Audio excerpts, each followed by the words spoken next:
आई हम अहाँ सबके अनलहुँ हैं मधुबनी जिला के एक बहुत सुंदर आ ऐतिहासिक जगह पर। नाम अछि राजनगर।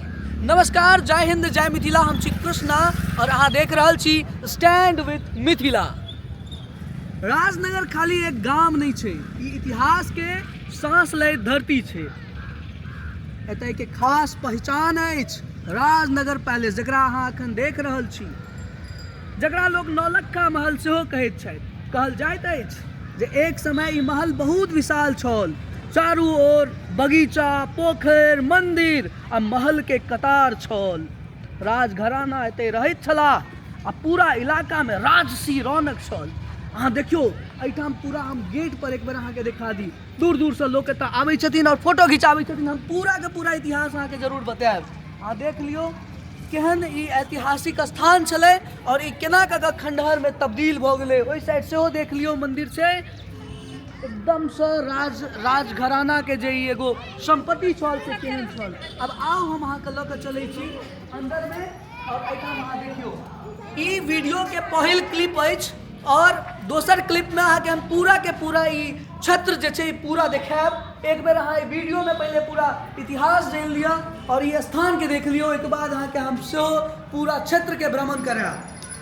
तऽ कहल जाइत अछि जे राजघराना एतय रहै छलाह आ पूरा इलाका जे छलै से एतेक पैघ, एतेक सुंदर। और अहाँ देख लियो कतेक पावन ई स्थान छै, कतेक केहन नक्काशी कयल गेल छै, कतेक सुंदर लागि रहल छै। ओहि समय के ई पूरा तस्वीर अहाँ देख रहल छी।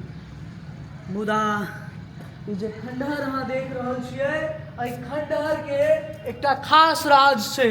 ओ राज अहाँ सबके पता हैत कि नहीं हैत, मुदा चलू हम अहाँके चर्चा करै छी, बताबै छी जे कोना कऽ सन 19वीं शताब्दी में, सन 1934 में जे भूकंप आयल, ओ सब किछु उलट पलट देलक, सब किछु उलट पलट कर राखि देलक। महल के बहुत हिस्सा ढहि गेल, मंदिर टूटि गेल आ बस खंडहर बचि गेल।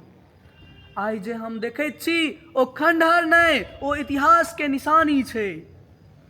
एहिठाम सब टूटल दीवाल अहाँ से कहैत अछि हम किछु देखने छी, हम किछु देखने छी। ई जतेक अहाँ देख रहल छी, देख लियो केना के नक्काशी छै, केहन ओहि समय में केहन सोच हेतै और कोना के ई बनायल गेल हेतै। अब एखन के समय में सरकार आ स्थानीय लोग दुनू मिलकर किछु प्रयास तऽ कऽ रहल छथि जे फेर से एकरा सहेजल जाय, फेर से संवारल जाय आ एखन जे बाँचल अछि ओ अगिला पीढ़ी लेल सुरक्षित राखल जाय।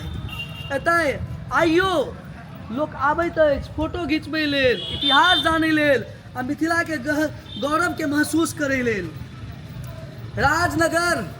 राजनगर हमरा सबके सिखाबैत अछि जे अपन संस्कृति के, जे अपन ई पूरा धरोहर अछि, एकरा सहेज कऽ राखू और जे किछु संभव भऽ सके ओ प्रयास करू। और राजनगर एकटा और चीज सिखबैत अछि, समय सब किछु बदलि दैत छै, मुदा जे संस्कृति अछि, जे पहचान अछि, ओ जीवित रहैत अछि। जँ अहाँ मधुबनी, मिथिला, अपन इतिहाससँ प्रेम करैत छी तऽ अहाँ राजनगर घुमय लए जरूर आउ।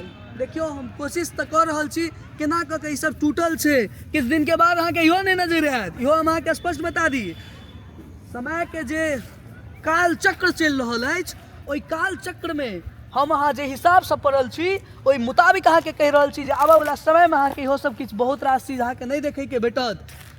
लोहा सब सेहो पार कयल जा रहल छै, कटिंग कयल जा रहल छै, अहाँ देख लियो।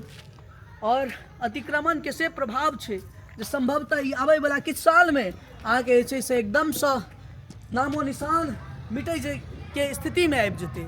एहि खंडहर पर जे छै से कई तरह के चीज चलि रहल छै। अहाँ देखियो केना कऽ के सबटा ढहि रहल छै। 1934 में ने भूकंप भेलै, यौ अगर प्रयास कयल जैतै तऽ कियाक ने एकरा संभव छलैया जेकरा पुनः संवारल जा सकै छलैया। एहि समस्त स्थान के एक बेर देखू, गौरव के महसूस करू और जो गौरवान्वित छी तऽ जरूर अहूँ आओ, घूमू और अपन विचार साझा करू, प्रयास करू। जो किछु हमरा अहाँके पहल से एहि जगह के स्थिति के बदलाव हो सके तो वो होए। वीडियो केहन लागल जरूर कमेंट करब, और अगर नीक लागल हुए तो एकरा शेयर सेहो करब, ताकि अधिक से अधिक मिथिलावासी तक पहुँच सके। हम सब कोशिश करै छी जे अहाँके एगो दोसर क्लिप में जे कि पूरा के पूरा इस क्षेत्र के अहाँके हम मुआयना करी, और चल कर गाड़ी से हम जाकर अहाँके दिखाबै छी पूरा क्षेत्र के। ई वीडियो केहन लागल स्पेशली अहाँ कमेंट करू। धन्यवाद, नमस्कार, फिर भेंट करब कोनो और वीडियो में। तभी तक के लिए जय हिंद।